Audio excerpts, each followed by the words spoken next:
Greetings from the tavern, everybody, and welcome to the first ever Hearthstone Battlegrounds Brawl event. My name is Frodan. I will be your host, and I am joined by our special guest commentator for this event, Trixler, who has hopped over from the Nexus to the tavern. Yeah. People might recognize Trixler from Heroes of the Storm and a variety streamer extraordinaire. But welcome to the tavern, Tim. It's been a long time since our StarCraft days. Yeah, it's been a while. Extraordinaire. Thank you very much for the flattery. But yeah, I am here to check out Hearthstone Battlegrounds. This is a new mode that I'm personally very, very excited about. It's pulled me back into the tavern, somewhere that I haven't been for a while. I haven't played Hearthstone since vanilla days, which was such a great time. But again, Heroes of the Storm pulled me in for a while, and now I'm here to spend time with Frodan. We haven't casted together since 2011, man. Such a long time. How old are we nowadays? My gosh. We're hopefully at least 8 years older. Yeah. Maybe not emotionally, but physically, some of us have grown a little bit since then. I remember you couldn't really grow a beard, and now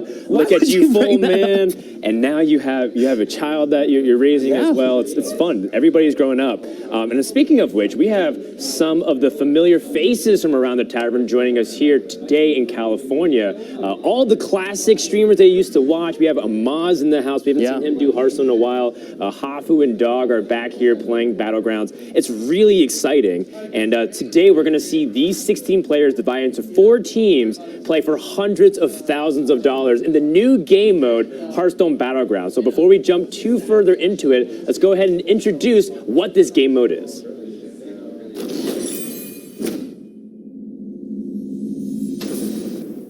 Welcome to Hearthstone Battlegrounds, the brand new auto-battling game mode where 8 players enter, but only 1 can be the Battlegrounds boss.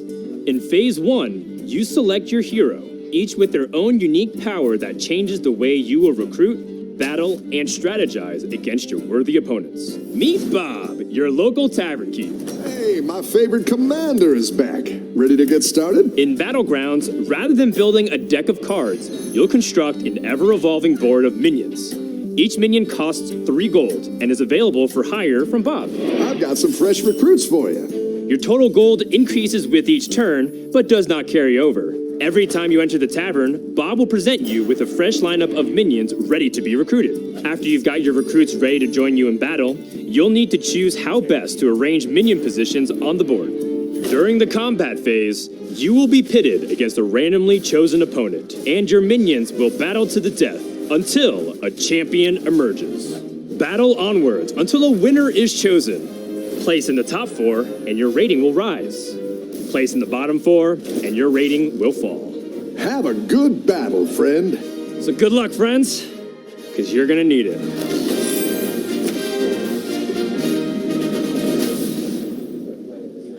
Thank you, Mr. Good-looking blue-haired stranger. That's right, Battlegrounds is out. The new game mode that has auto battlers in it, and you have a recruit an army.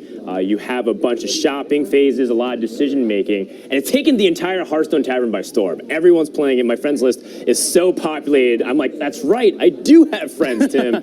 For a while, it felt like people were kind of exploring a bunch of different stuff. I know people were getting caught in some of the hype of other games, and now I feel like people are coming back to the tavern and recognizing what this game mode has to offer. It feels homey, doesn't it? Just seeing everyone playing the same game mode, playing with each other. The best part about this game is it's so freaking quick, man. You can load in, play a couple games before you go to your gym session or playing a different game, whatever you want to do. You can just hop in and you get to play the fun stuff. For me personally, my first 50 games, I was playing Murlocs. I learned pretty quickly it might not be the call, but you can certainly jump into it and just have a blast. We will see, and we'll talk a little bit about what the players will be trying to go for strategy-wise, but we also want to introduce how the format is going to proceed today. So, as mentioned, we have a lot of money on the line, hundreds of thousands of dollars here, 300K to be exact. That's a lot of burritos, Dan. How's it going to break down? A lot of burritos. The gym strip that you're going to make later. That's right. How's it going to work, Tim? Well, pretty simple. We're going to be having 2 lobbies running at a time, Lobby A and Lobby B. You don't need very many details. All you need to know at home is that different players will be rotating out between these lobbies. Of course, the top 4 will be getting points. First place gets 5 points, second place 4 points, third and fourth will be getting 2 and 1 points. At the end of the day, based on these points, we'll be able to have our money awarded to our players. First place is awarded $20,000 per a player. Woo! Oof, that's some money. Four teams, 4 players each. In fact, let's go ahead and meet the players that are going to be represented today for all of our 4 squads. An eclectic mix of streamers, pro players, including Hearthstone Grandmasters, some casters who are now stepping into the tavern as a competitor. Let's start things off with the Megafins. We have Hafu and Dog, a duo that's been taking down every single auto battle that's out there, joined by the Mayor of Value Town and Hearthstone Grandmaster Extraordinaire, RDU. RDU going there, Trump I'm excited for as well. Trump was somebody that I first originally watched when Vanilla Hearthstone came out. Him and Crip were my go-tos, Hafu as well. So Megafins I'm looking forward to. Doombringers here on the right side will be playing as well. Firebat, Asmodai, Surrender, and Zaylee all going to be showing off their knowledge of the game. And these guys are freaking good. I heard Zaylee, I believe is how you pronounce his name, was talking the most about how to win everything. And it was ridiculous hearing his thought process. Yeah, Zalay and Firebat, members of Omni / Hearthstone Grandmasters, as well as Surrender, the winner of Season 1 for Hearthstone Grandmasters Asia Pacific, and #1 on Asia right before he traveled for this trip, I believe. He's been dethroned since the MMR rankings have changed. And we have Asmodai, a player that we don't actually see competing that often anymore because he's busy at home, streaming every day of the year, getting #1 legend time and time again for Standard. Really great to see Asmodai here in California. It's been quite a long time since I've seen him compete. Then we move to the bottom half of the teams in terms of what's on your screen. We have Team Rust Buckets. We have Tice, Kibler, Amaz, and Kolento. These are the Hearthstone legends through and through. A lot of times people look at Brian Kibler and he's a caster. You're actually sitting in the seat where Kibler's usually sitting. I've heard Kibler. You got some big shoes to fill, but you're doing great too. Massive shoes. I've heard Kibler is a major player in Hearthstone, and I hope I can just do a little bit of justice. I will tell you that I'll be looking at Kolento here.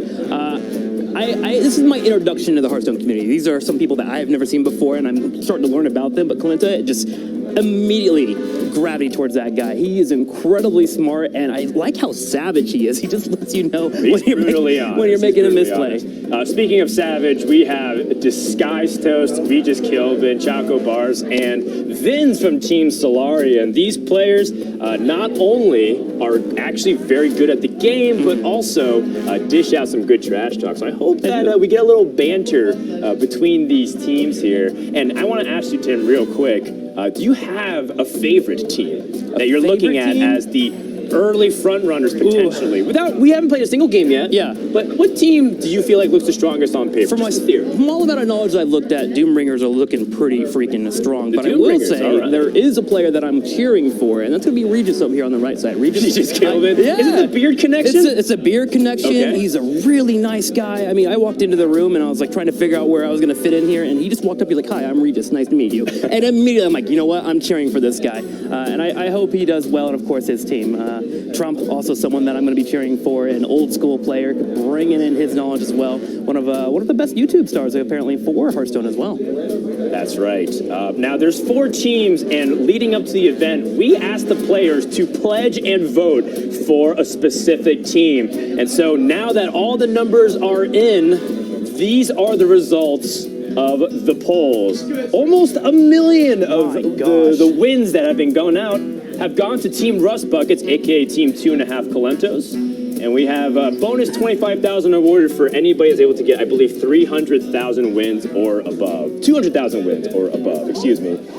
And so the way we categorize a win in Battlegrounds is 4th place or better. A lot of times people think that a win is 1st place. Yeah. But as we mentioned in the video, getting into the top 4 is the ultimate way to climb the ranks. So to count as a W, get 4th place or higher, and the players that pledged got these many wins for the respective team. Are you surprised by anything here, Tim? No, I'm not surprised. Well, I guess I am surprised that everyone here has been able to hit that 300,000 win threshold, and everyone is getting awarded an extra $25,000. I know they, as players, were incredibly excited to be getting that. Yeah, you see Team Rust Buckets getting 3 times as many wins as Disguised Toast and them. So I think that's about accurate, reflective of their popularity, if you ask me.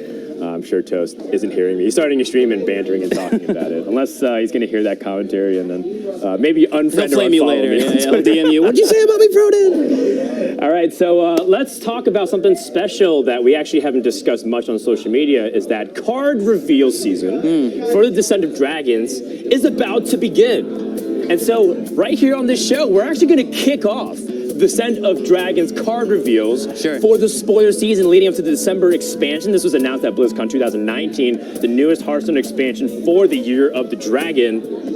But not just yet, Tim. We're actually not going to reveal the cards. You have to wait for the end of the broadcast. Now, we might be dropping some clues here and there, but that's an extra bonus goodie for all the viewers that are going to be sticking around with us throughout the day. Personally, I'm very excited to see that. I think I'm going to finally, because of Hearthstone Battlegrounds pull me back into Hearthstone, I'm going to go back into Constructed. And I want to see a card that just lights up my competitive spirit. Which card is going to do that? And hopefully one of those three will do so. We'll be showing that later on. I also want to see your reaction because you're someone that knows this game inside and out. So whatever cards you see, Depends I who want you to ask. knowledge. You ask some of the viewers, maybe. I asked but me, ask some of okay? the Hearthstone Grandmasters, they'll be like, yeah, he we tries. missed DJ and Admiral. But, you know, one thing that you didn't ask me, Tim, was which team did I vote for? I'm so sorry. Let's start over. Let's rewind really quickly. Dan, of all the teams here, of all 4 teams, which team would you vote for? Well, I actually did pledge for a team, and I don't like to pick favorites, but I like to root for the underdog and the dark horses of the tournament. I'm going for Team Rabid Rangers with Disguised Toast, Choco Bars, Regis Kilbin, and Vins. I think it's a team that people can easily underestimate, but I think all of them are excellent at the game based off watching them over Sure. the shoulder, and because I think that a lot of players really don't value the creativity in this game mode nearly as much. They might think that you only have to force certain things, but adaptation is so key to being good at this genre of game. And so I'm looking forward to see if the Rabid Rangers can really pull it together. And we actually have a video to introduce you to the team in case you're not familiar with some of the players. Let's do it. Take a look.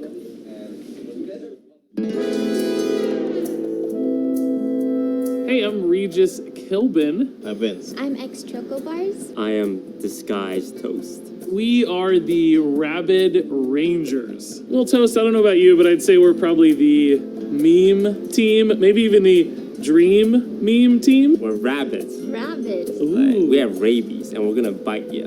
When it comes to our team's strengths, I really think it comes down to 2 words: disguised toast. Using my huge amount of influence and clout, I'm gonna get good RNG for us. No one is a threat to us. We have no weaknesses. Fans can expect a lot of banter. You know, we're all in the same space, so if I beat someone, you know I'm gonna insult them. Actually, I expect to beat all those great players that have like 7k MMR, but we are here to beat them, so we will beat them. I'm here to make friends. These days, it's hard for your skill to shine through because there's so much RNG. But in Hearthstone Battlegrounds, the best player always wins, which is why I've been struggling in my games because I can't rely on RNG anymore. This is Regis Kilbin with my fellow Rabid Rangers here, and I want to thank everybody who voted for us. We're going to do our very best to win you guys a pack. Thanks much for watching, and good luck out there in the Battlegrounds.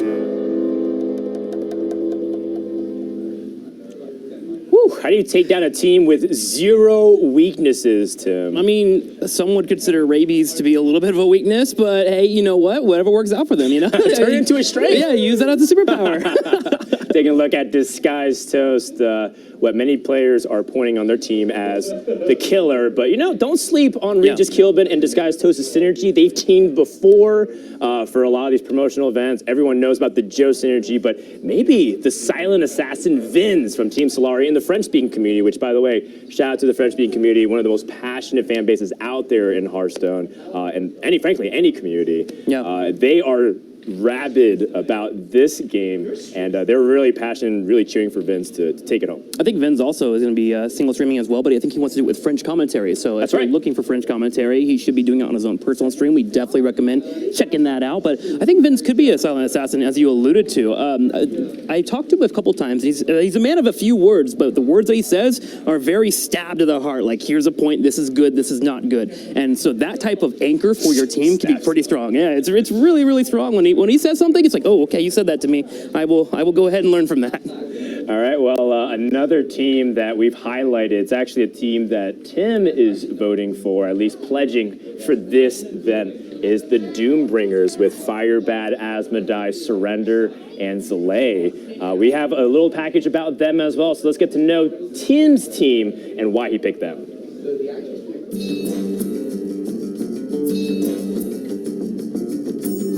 I'm Osmalai. Hi, I'm Firebat. Hi, I'm Thunder. I'm Zalai. We are the Doombringers, and we're bringing the doom.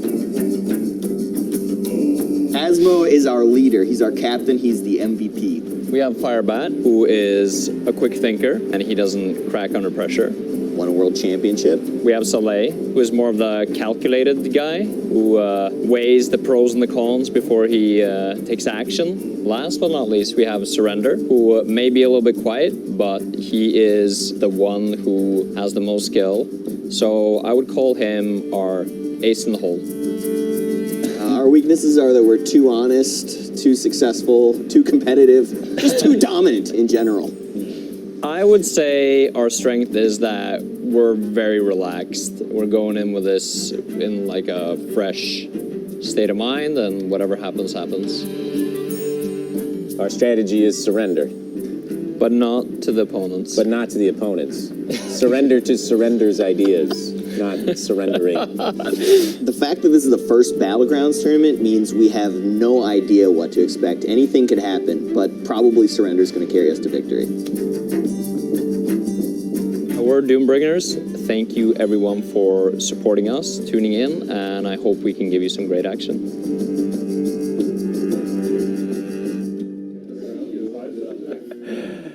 Gotta love that this team Doombringer is talking up Surrender so much, but yet Surrender doesn't say anything. Surrender's like, all right, I'm here. So He's just nodding along like, yeah, I am kind of awesome at this game. He is kind of awesome. I watched him play 4 games in a row. He won them all, no problem whatsoever. And one of them, he won with an alley cat. Now, some of you who may not have played this game before, an alley cat is a 1-drop that has a 1/1 stat. He buffed it to perfection. It was a 55-55 at the end of the game. He was able to win with it. This kid is insane at Battlegrounds, and you'll see more of his plays today. That's right. So with a team of 3 Grandmasters, can they solve and figure out how to take down the competitions? We'll see. Now, we do have 2 other teams, as we've featured a little bit around the tavern, but we'll get to know them a little bit later because round 1 is starting soon. And again, for people who are just coming into the stream, this is the Hearthstone Battlegrounds Brawl event with $300,000 on the line. And with these 4 teams of 4, we're going to have 2 lobbies of 8.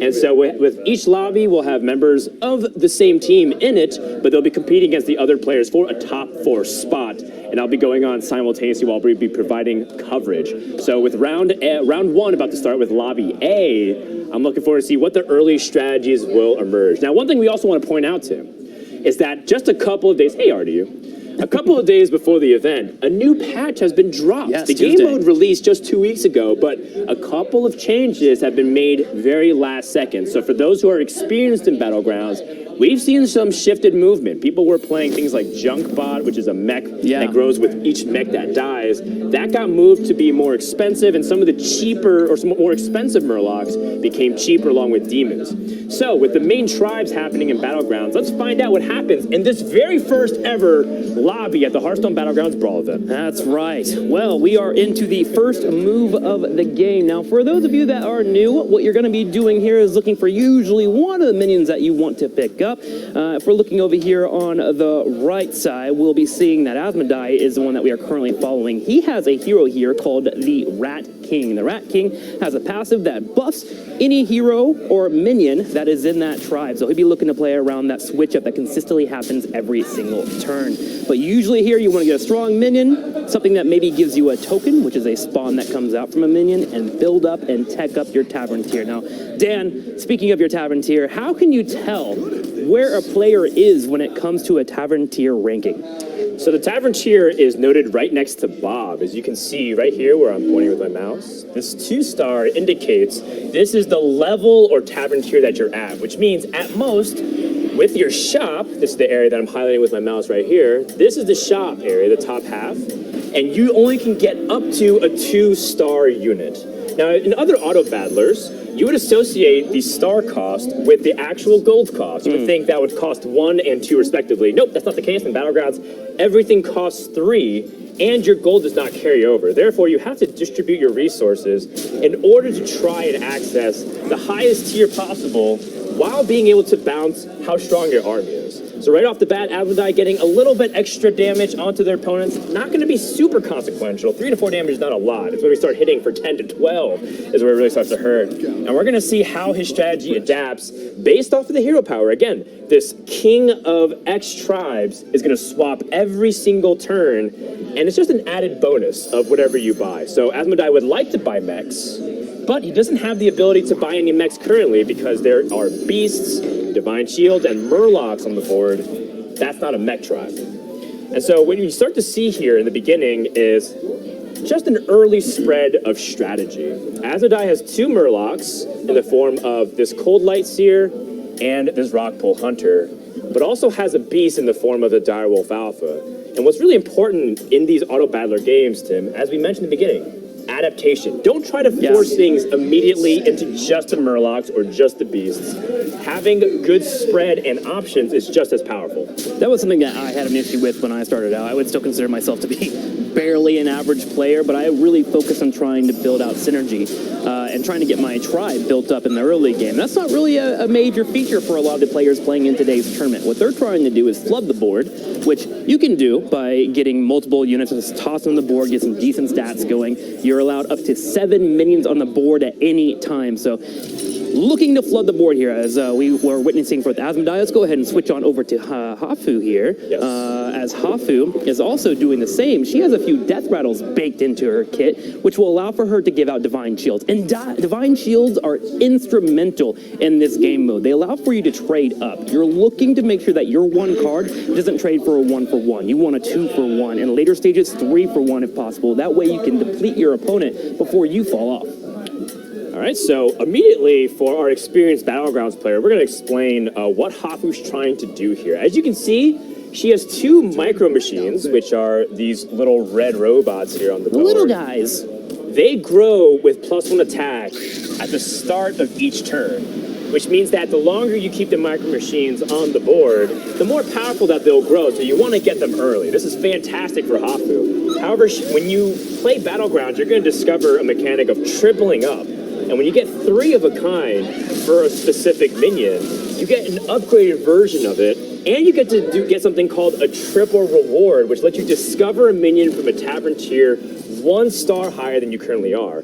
So Hafu decides to be patient.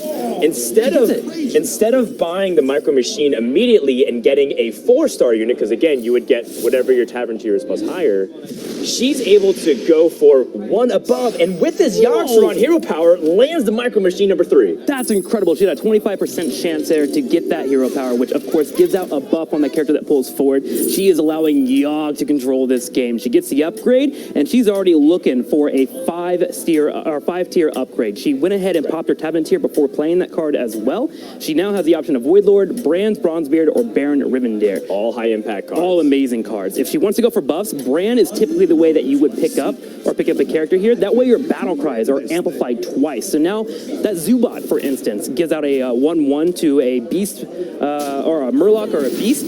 She will be able to play that and get double the stats later on if she wants to pick it up. So Hafu is going to willingly lose a couple of rounds in order to get stronger later. Yeah. And this is something that I think players have to evaluate when they're first starting out. Are you going to favor that early game aggression, just like in Hearthstone or any other game? Do you want to favor faster tempo? Yeah. Or do you want to ramp up for late game action? I think Hafu is investing into the future. So now that she has Bran Bronzebeard, which doubles the battle cries of whatever card she plays, can she capitalize on it? She has no battle cries in her shop right now. She has the 1 Murloc, but nothing to apply it to. So just go ahead and roll. She finds a Metal Tooth Leaper, Nice. which has a potential of doubling a battle cry, but the important thing is that Hafu is trying to get value off her hero power. Her hero power is called Puzzle Box, which hires a random minion, aka from the shop, and gives it +1/+1. Now that might seem not very consistent, but the reason why it's very powerful is because buying anything in the shop or hiring a minion from Bob costs 3 gold. So you get an entire gold discount, which might not sound like a lot at first glance, but the more you play it, the more you realize you're saving a lot of gold in the long run. And because you're giving +1/+1 to it, so you get extra stats on the board, which we often like to summarize as tempo. You're able to get a lot of pressure and presence onto the board as soon as you can. And that 1/2 microbot is now a 19 microbot with Divine Shield and Taunt. She has Growing invested in the to future. attack Yeah, that each is a big boy now. We'll see what he's going to pull off. We do also have the Death Rattle here on the far left, and Zoth is going to give off stats to everyone on the board. Hafu has made sure to position her board perfectly to get that upgrade, and we'll see if she'll be able to pull off a win here. She is facing off against her opponent that has hyenas that grow with every death from a beast. It's going to be Amaz. So Amaz is praying that his hyenas don't get sniped in time. He wants his Eds to grow here, which I'm hoping he'll be able to not pull off here against Hafu, because Hafu wants for the win. Big hit there, but the rats are going to spawn, Frodan. Yeah, this is really important. So Hafu needs to not take too much damage because life is a very valuable resource in this game. It gives you a lot of time, which helps you build a bigger army. And while Hafu has a great potential future army, she needs to not take too much damage, and this could be a lot. Amaz is going to go for a lot here. Ooh, 11 damage. Hafu cannot really lose another fight. She needs to tie or barely lose. Otherwise, her game is done here in 8th place, and this would be a pretty big upset. I consider Hafu one of the top players here, and to go out in 8th place immediately would be a massive upset here. But she's got some massive plays available for her there. She's going to be able to pick up the Amalgam. The Amalgam is one of the strongest 2-drops you can have in this game. Why is that? Every single tribe can buff this character. It works in every single composition available in Hearthstone Battlegrounds. So if you can find that character, usually you want to toss it on the board. She's also finding more buffs as well to make her board stronger, and that's her main goal. As mentioned by Frodan, she only has 6 HP left, which means she falls off if she goes below 0. So her main focus is to get the board as strong as possible, putting every buff she can onto a character and find 2 to 3 big minions. That's right. So, for example, this Overseer, before Hafu sold off really quick, trying to show you guys, is giving +2/+2 to a demon. Nightmare Amalgam is everything. Yeah. It's a demon, it's a totem even, it's a murloc, it's a beast, it's a dragon. It's a car. No, it's Superman. No, it's Nightmare Amalgam. It has everything, and therefore buffing this Nightmare Amalgam often is what we define as a carry. A carry is the main MVP of your army. What is your central focus on it? And right now, Hafu has 2 of them, which is the Micro Machine, which gains +2 attack, because remember, we mentioned that an upgraded version is often 2 times whatever you get. So a Micro Machine gets +2 attack every single turn, and the Nightmare Amalgam. And it seems like Hafu, favoring a lot of this mech synergy, is going to try and climb back. But if she loses here up against Asmodai, this would be lights out. Asmodai has a very big board and a junk bot, which is going to grow stronger with each mech that dies. So keep an eye out for how big that junk bot grows. Junk bot is a priority. There were a couple of those. Nice snipe there from the Harvest Golem. This should be enough for Hafu to be able to pull forward, and she's gotten just enough stats on the board to be able to pull out a victory. And here's the best part, too, about her board. First off, she's going to hit her opponent. Boom. A nice juicy 11 damage flooding on in. She's also teched up to level 4 Tavern tier. You'll be finding a lot of your mech synergies at this level 4. You got a lot of buffs available. Oh, and she also finds a Cobalt, which will naturally fit into this composition as well if she wants to move into that. So for now, grabbing the Houndmaster, that will allow for her to add additional stats on top of that Amalgam. Speaking of, I find it hilarious that you compare the Amalgam to a superhero, Superman. I look at it as like an egg. It fits in every single recipe available for anything that you want to bake. And it's just so funny how like everyone has this perception of what the Amalgam can bring to Hearthstone Battlegrounds. Yeah, the Amalgam, it's kind of like bacon, really. It doesn't do anything wrong. Yeah, you just throw it on everything. It just goes with everything. And now Hafu really trying to capitalize and pump that Amalgam. Now, the Cobalt Guardian doesn't look that intimidating right now for people who play Battlegrounds or even play normal Hearthstone. But in Battlegrounds, you have the opportunity of summoning a lot of mechs. So this Cobalt Guardian, which reads, whenever you summon a mech, give Divine Shield, can actually summon Divine Shield several times in a battle. Because you think about cards like Harvest Golem, which summons a 2/1 damage golem. That damage golem is also a mech. So what you end up doing is you position this Cobalt Guardian to attack early, because it attacks from left to right. After it loses Divine Shield, the Harvest Golem attacks, summons another mech, and this gains Divine Shield again, meaning that it gets to attack for 6 free damage once more. So the how you order and how you position your recruits for the combat phase is so paramount. So as you see the players switching positions, it's not a bug, it's not a graphical glitch. A lot of people remember from Hearthstone back in the day in vanilla when you played Tim. Sometimes your minions would swap positions randomly just because we were figuring out the coding situation. This is intentional. Every single movement, how they swap positions is key. So we're at the Harvest Golem attack at C. Right when it spawns a second minion, the Cobalt gets a shield right away again. Now, after this, it'll be about the taunts that get the priority. We should probably dive a little bit more into attack routes here, but let's watch and see how this unfolds. Another attack connects. The taunt continues to eat damage. That little microbot, he's becoming his own superhero here. Johnny number 5 really delivering so far. There's another attack, and that's going to be a connect. Another spawn comes in, and that will be a cleanup there for Hafu. 1 minion survives. It will be a 3 ranking and adds on to the tavern tier. And 7 hits straight on top of Dancing Daryl. So with that battle, our first player has been eliminated. We thought it might be Hafu because she's hanging in on a thread, but it was actually Vince from Team Solari playing AFK, biting the dust first here. And that's kind of surprising to me, given that AFK is largely considered by many top players to be a really powerful hero because you do skip your first 2 turns, but you get some really powerful catch-up mechanics. However, it is sort of a double-edged sword. If you don't get the right tavern rewards, you might fall too far behind. I think that's what happened with Vin. So rest in peace, but there's still 7 more players in this game here. But Vin fallen victim, man, on AFK. It really stabs me in the heart there, man. That's my favorite hero. AF Bay is what I call her because she really brings me the victories. Sad to see her falling in 8th place. Maybe we'll get more action about her later, and maybe we can follow an AFK in the early ground so we can show you guys what exactly she can pull off. For now, Hafu is still hanging in there. Her last 3 rounds she's been able to earn a victory, strengthening her board, moving into a Cave Hydra. Frodan, why is the Cave Hydra an amazing pickup for almost any composition? Right, so if people who play traditional Hearthstone are watching this broadcast, you might think, or you might realize that the most powerful way to deal with a wide board is area of effect cards, where you can hit multiple targets at the same time. We're thinking about Flame Strike. You're talking about like Brawl or Twisting Nether, Holy Nova. These are like really iconic AoE cards in Hearthstone. There's no AoE spells in this game. However, cards like Cave Hydra and Foe Reaper have a text that read also damages to the minions adjacent to it, which is effectively an AoE spell. Yeah.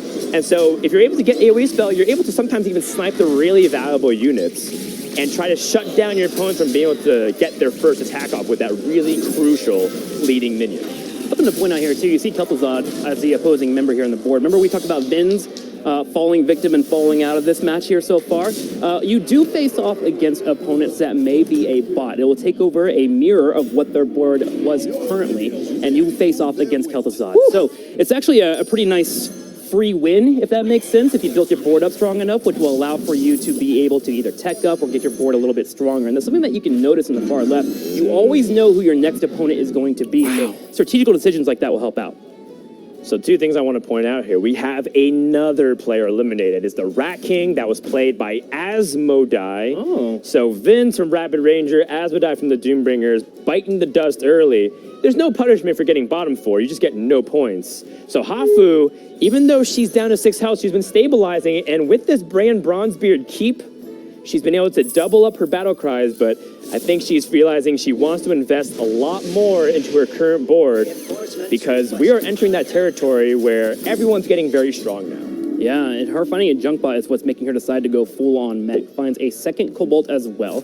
Make sure to play the Cobalt first and then follow up into the junk bot afterwards to get that mech shield popping in. And remember, this is what the mech does. When a friendly mech dies, you gain 2 stats, and this will be reapplied every time that we have a round. But her hope is to have Divine Shields constantly coming in from the Cobalts, the rest of her minions dying, and buffing that character to make sure that he can finish off the match. That's right. So the Cave Hydra also damages the minions next to whoever this attacks. Gonna spread out its damage and try to hit multiple targets at the same time. So watch this Cave Hydra try and get some cleave action. Snipes that Harvest Golem early.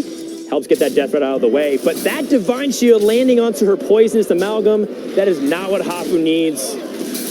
This could be a close one depending on how this junk bot's able to survive and get damage in. Luckily, 2 Divine Shields do come in, though, Frodan, which could help it out. 1 HP left. There's a trade, a hit. Oh, wait, Tim, I'm also realizing Hafu's facing against Dog. That's her teammate. Oh, no. She's going to knock That's her Dog partner. out. They're sitting right next to each other.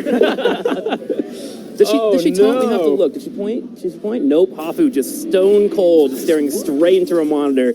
Straight up knocks out Dog and doesn't even care. If you want to hear Hafu and Dog's commentary and perhaps a little banter and rivalry, tune into the stream, twitch.tv/itshafu, twitch.tv/dogdog. Every player here in the tavern is streaming live in this competition. So if you want in-depth commentary on their thought process, analysis on why they're doing stuff, definitely tune into their streams and maybe they'll provide you some commentary, assuming that they're not trying to focus. Some players, it's pretty hard to multitask in this game. You have a lot of voices talking, you want to concentrate, so some players end up being really quiet when they play. This is one of those games, I like that you mentioned focus. Focus is something that you really need in this game. One poor positioning of a unit can cost you a match. So yeah, a lot of people just kind of focus in and make sure they're going for the win, especially with so much money being on the table. But there is another element as well here at the tavern, is that these players are working together. And I want to know, as we get in the later stages of the tournament, will some people try to make sure to prop up one of their teammates to secure a win? Because remember, first place is worth 5 points. So if one of you can get that first place, it's better than two of you getting third and fourth. Yep. So Hafu is utilizing a mechanic several times throughout today called Magnetic.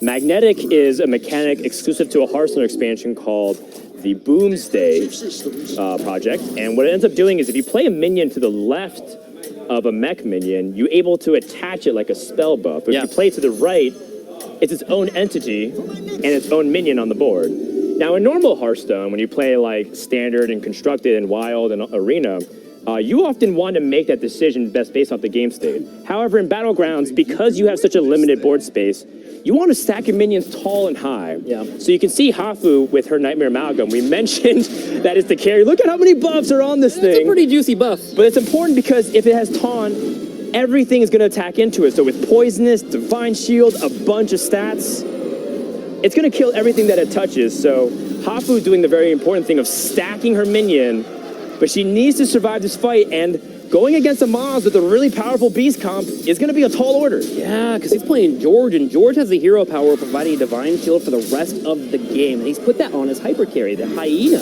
And that Hyena is big. 38 and 18. Every rat that dies applies another buff. 42. Oh my 20, goodness. And it's climbing. Could Amaz the trades downfall of Hafu. Hafu can still escape out of this with a tie, and it looks like she will. She might even pull the win if she gets the right energy here.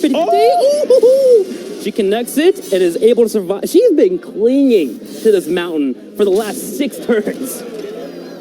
That's right, Hafu. Never say die. She is hanging in there. And again, the Micro Machine gaining +2 attack every single turn finds another Menagerie Magician, which gives +2/+2 to a random Beast, Dragon, and Murloc. Now, for people who play Hearthstone Battlegrounds for a few times and say, well, I actually haven't seen any dragons just yet. Dragons aren't in the game. However, a Nightmare Amalgam is every type of minion. So the Amalgam is going to absorb the buff if you have a Murloc and a Beast as if it was a dragon type. So keep that in mind of why we say Amalgam is often one of the best cards, if not the best card in Battlegrounds. While we continue to talk about buffs, notice how Hafu is leaving one spot on her board where she's able to keep cycling out those units to find those buffs. And also, the Magnetic plays into that because you don't have to deal with it being one of the minions on your board. So she gets another Divine Shield, gives it on top of the mech. We have 4 Divine Shields in total completely set up. And now she's getting to a point here where we're starting to play in the late game. Remember, top 4 is considered a win here in Hearthstone's Battleground. So she's throwing a Security Rover straight onto the board. That will allow for her, if it ever gets attacked, to spawn an additional minion. This minion feeds into the Cobalt, which we've already seen, but also counts as a mech, so it feeds a junk bot. So that unit in particular is wonderful in this composition. All right, so Kolento versus Hafu. Kolento's at actually a striking distance of life. 15 might seem like a lot relative to the damage that we've seen, but in this late game scenario where everyone has big stuff, they have big death rattles which summon a bunch more minions, you have to be careful not to take too much damage. And with this pan out, it looks like Hafu's going to be able to most likely run away with this battle. Kolento could take potentially massive damage here. It really could. We're waiting for that death rattle on the right side to expand. We do have the rat spawning. The rats can be great here for absorbing that divine shield. Now, something as we continue to watch this unfold is how damage is calculated. It's based off the tier of the minion that you picked up, plus the additional tavern tier that you're at. So we'll go ahead and calculate that forward, but that's where you can get all that damage that we were talking about, how it can be such a high amount of lethality available to you. That was a big trade here for Kolento. Every minion that dies is going to be icing on the cake. However, based off the way the pan out is, looks like they have 3 microbots each or more. It's going to be a tie. Look at that. They connect here, and remember, a tie means nobody takes damage, which is a win in your book, right? You don't fall out. Someone else may take lethal damage, and you go up in placement. So usually what you're aiming for is either damage against your opponent or at least holding the board long enough to continue building out your composition. So Hafu here in a stage where she has pretty much the final stages of her army, but she's looking for upgrades. We mentioned that triple reward, right? Yeah. There's another junk bot. If she finds a 3rd junk bot, she'll be able to get an upgraded version of it. And the upgraded version is usually, again, 2 times of whatever you say. So, for example, the micro machine gains +2 attack instead of +1 attack. Yeah. The junk bot would gain +4/+4 instead of +2/+2. So Hafu very astutely recognizes that security rover, while very good if it gets buffed up, currently is just a 2/6 minion that's, it's okay. But 2 junk bots. We mentioned the carries, right? Yeah. Junk bot is your ultimate hyper carry because you want it to get big buffed and be the last minions to attack on the field. And so by positioning it to the far right, some people like to position it by number. So in position 6 and 7, junk bot will attack last after all the massacre has taken place with the robots and the mechs. It's always good to have 2 of those hyper carries available to you because there are units at level 6 that can take out that junk bot. There's one in particular called Zap, which is able to actually bypass taunt and go straight for the lowest attack minion. In this case, it would be a junk bot. But we see that cleave. The cleave coming big both ways. Hafu and Choco Bars both trading a junk bot, but that's why the 2nd junk bot was so important for Hafu because even if she trades the carries, she still has a 2nd junk bot. Yep. This was big.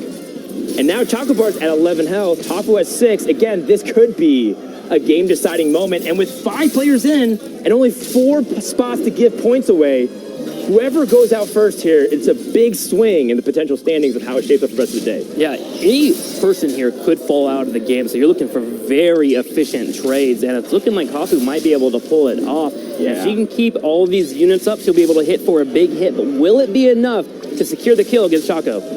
It looks like Hafu should be able to attack immediately here, and Junkbot not gonna die is a big deal because that's 4 extra damage. All right, let's see here. Will it be enough for lethal? Will Hafu be able to secure the final blow? Choco, get that emo music going. It looks like it's lights out for you. A big 15 connects.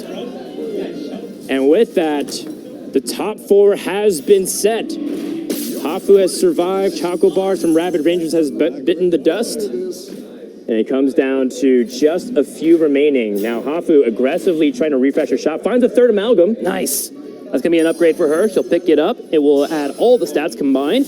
She'll be able to play here and find a level 6. She is thinking about whether or not she wants to drop off the homunculus there. Able to trade it in and get that 1 gold back from Bob. Yes, homunculus in this position, not great. But that was a recruit off of the hero power. Ooh, she gets a Xeris. Which will be shifting every single turn. Looking at this, Dan, which one do you think is one you would pick? So I think at this position, Hafu has quite possibly the best army in the game. She's going up against Amaz, who plays that Divine Shield Beast composition. True. And what that means is the Beasts are going to summon more Beasts from Amaz, and they all will have Divine Shield. So Hafu has to deal with cards like Scavenging Hyena. However, Scavenging Hyena, even though it's a very weak beast that grows with each beast that dies, it probably has Divine Shield. So cards like Zap, which is a tech card, we call that a tech card because it's usually used in response to something specific. It attacks the enemy minion with the lowest attack.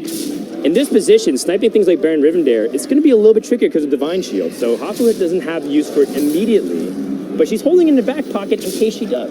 Yep, and I think that's really important because, again, adaptation, flexibility is going to be really key to winning. And as we get closer to the resolution of this fight, if Hafu can take out Amaz, she could look like to be the favorite to end this lobby in first place, despite going down to 6 health early on. Dan, I'm worried, though. That hyena's getting big, and the rat has fallen, and that it's going to be an infestation here. Someone call the exterminator. We got rats everywhere as they are spawning, and every single one that dies will build into that hyena and make it even bigger. Does Hafu have enough? She still has divine shields that can be created if these 2 minions fall down, the harvest golem or the amalgam. There it is. Divine shield comes in, and the junk bot is continuing to survive. Yeah, the key is how big can this junk bot get? Can we pop the divine shield on the hyena with a small minion, a small sacrifice? Oh, that's not good though. Amaz needed to get that snipe, and he got it. Hafu is going to bite the dust here. And now Amaz in firm control of this lobby. Hafu hung in there for a long time. And you know what? Even though she didn't get first place in this game, we call that a win in Battlegrounds. Let's see where she places, because where you place is based on your health. She had higher health than Brand there, so she'll be able to get third place, which would be, I believe, 2 points for her team. Beautifully done there by Hafu, and we're going to switch over to who took her out, and we're going to go straight over to Amaz. Amaz has gotten the George dream, and George is one of these characters that you have to build a very strong composition with, and then you want to start spending divine shields on units to last the entire duration of the game. The problem is that divine shield is one of the most expensive hero powers in the game. It costs a total of 4 gold, and he's been able to get the late game and be able to funnel just enough econ in to get it on a total of 5 units so far. Yeah, so you can see a lot of mechs get put back into the pool. Yep. So what happens in these auto battler games is that there's a shared pool of minions, meaning that there's a limited amount of junk bots, there's a limited amount of scavenging hyenas. And so if everyone's going for the same thing, right? If everyone's going for the same meta for top composition, there's less of them, which means that some players are going to get missing out. However, when they die, all of those minions get thrown back into the pool, so it's easier for you to get it back. But that being said, Amaz isn't playing mechs, he's playing beasts. He's using things like Baron Rivendare, which your minions that trigger their death rattles twice. He's utilizing Pack Leader, which whenever you summon a beast, give it +6 attack. And one of the most important cards to summon those beasts in Rat Pack, so that it can summon rats equal to its attack. The more you flood the board, the more powerful it gets. And with Divine Shield, with a Cave Hydra, with a super beefed up Amalgam, Amaz is in prime position to close out this game. However, he's going up against Kolento, and with only 2 players left in the lobby, this could be the final showdown here, Tim. Things are looking pretty good, though, for Amaz. Gets the trade. His Rat Pack will down. The hyena actually got sniped. That was his hyper carry. That was a massive hit there for Kolento. Oh, boy. And I think with that, Kolento is going to win this fight, but the question is, by how much? Because 7 1-1s, they're okay, but it's not going to be enough to take down the Cobalt Guardian. But based off the pan out, it looks like Kolento is not going to be able to get lethal damage, which gives Amaz one final chance to win this lobby. And the hit comes in. It's going to be a total of 8, 3 HP remaining here for Amaz. Can he strengthen his board? Does he even need to? Because here's something to consider is that hyena gets sniped right away and gets picked off early, but that could have been a completely different trade-off for him had he be able to keep that hyena alive long enough. So we'll see if he'll be lucky with RNG here, but he's also looking to get a little bit stronger. He needs to find something that's higher impact than his Baron Rivendare. He got his Baron Rivendare as an opportunity to get double the value off his death battles. And so things like the Goldrin, one of my favorite Battlegrounds exclusive cards. This is not a card that you can play in regular Hearthstone. It's a Battlegrounds exclusive card. He wanted this to trigger twice. So he needs to find something that has even higher impact than that. And what he's doing is favoring immediate stats on the board. And so it's a tough trade-off. A lot of players might think it's not worth it, but in Maz's case, he's saying, I need to potentially increase the power. And we'll see if it pays off, because this could be the last fight here, Tim, unless they tie. Cleave comes in and will take down that low-value card. The Death Rattle does connect, buffing everything across the board. Cave Hydra hits as well. Not the biggest hit, but at least a cleave and one more body off the board here for Kolento. The Amalgam finally gets picked off, and that's going to be the poison. No longer available for Amaz. Can Kolento find the hits? The hyena is bare. Amaz swiveling in his chair a little bit. We're peering over. This resolution to the fight without a pack lead is going to be really hard. I don't think this is going to be enough for Amaz to close it out. Kolento looks like he's in prime position to wipe this game and take out the first lobby in first place. There it is. The big W comes in. It's going to be a potential final kill here from Kolento whenever he gets all the stats added up. And we'll make sure that we head over for an interview between these two. Something to know is they are teammates. So for their team, they will be awarded a 5 and 4 points. All right, there you have it. For the roster. Amaz is finishing in second place, but you know what? It's to his teammate Kolento, which means that this team has taken first and second place. The Rust Buckets off to a great start with 5 and 4.9 points from the twosome that you see right here on your screen.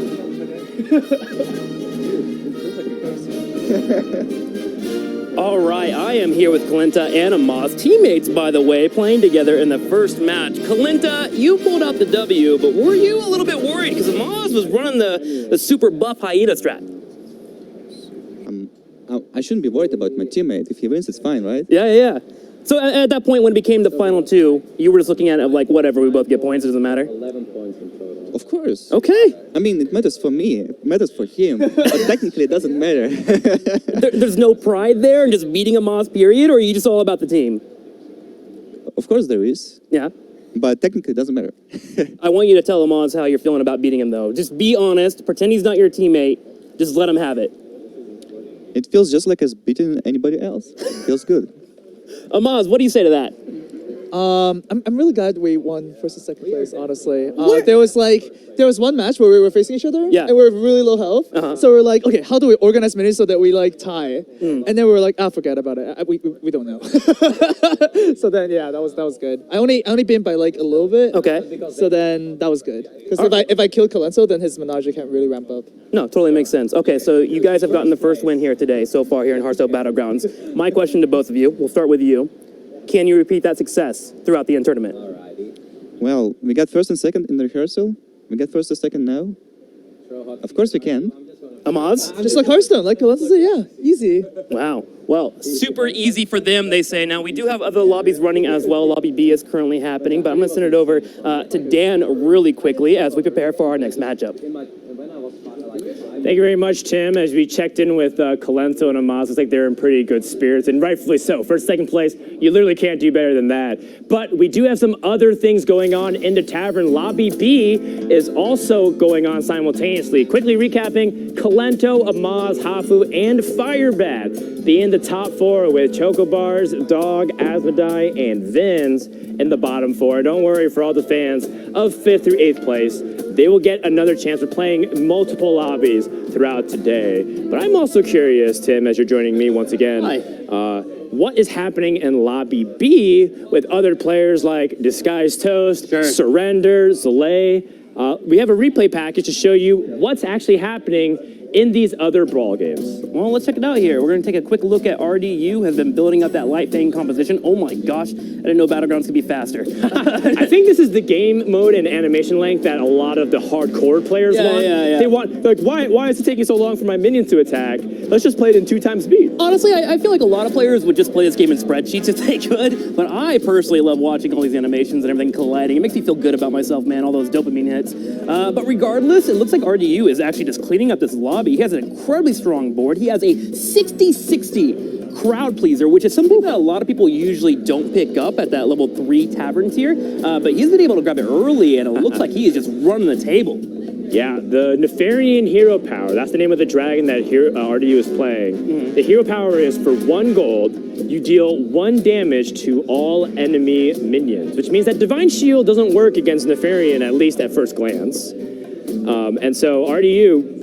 could shut that down and have late game dominance if his army is big enough. And this has led a lot of people to believe that Nefarian is a fantastic late game hero that does maybe struggle a little bit early on because that 1 gold isn't really that important for that 1 damage. Yeah, all you have to do is think about trying to build an early composition and try to avoid from hitting that hero power. That is something that I've heard from a lot of pro players, is like, realize that you don't have to hit that button every single game, and just focus on making sure that your economy is building into your late game. And Nefarian able to really deliver on that front, and it looks like RDU was able to secure the second kill. And finally gets over 4K. get the win. RDU, I always knew you could do it. I'm so proud of you, man. Thumbs up for the camera. RDU approved. For people who don't know, you start off at 4,000 MMR rating in the very beginning of Battlegrounds. These are specific Tournament Realm accounts.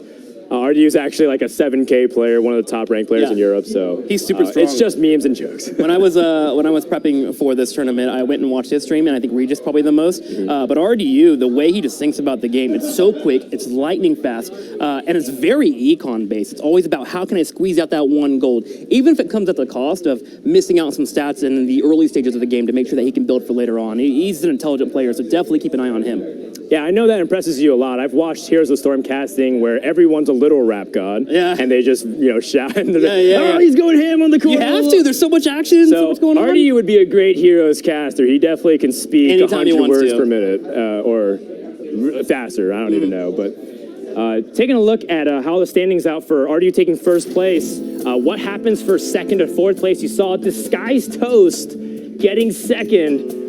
Brian Kilber getting third, and Trump getting fourth, which means that RDU able to get some points with Trump.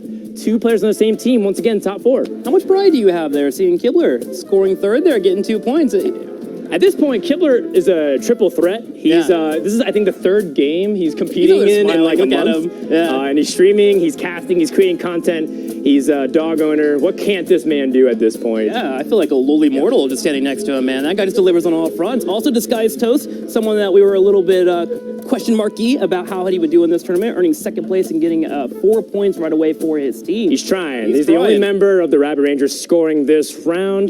So we'll see if the Rabbit Rangers can turn it around.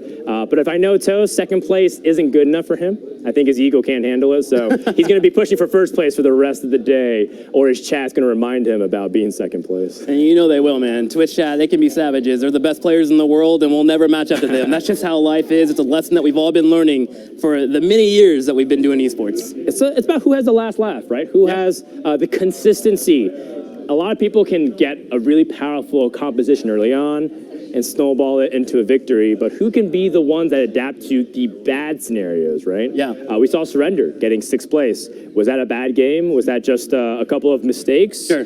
Was there something that he wasn't even thinking about and he was being a little bit too tunnel visioned? All these questions will be answered more as the day continues. Yeah, that's why we're running so many matches, though, just so we can have that consistent player really show who has the overall knowledge about the game, who can manage their econ, who can build up those late game compositions, who can play a myriad of different heroes and be able to make it work no matter what. So looks like we're ready for the overall standings, actually, Dan, if we want to go check out those bad boys. All right.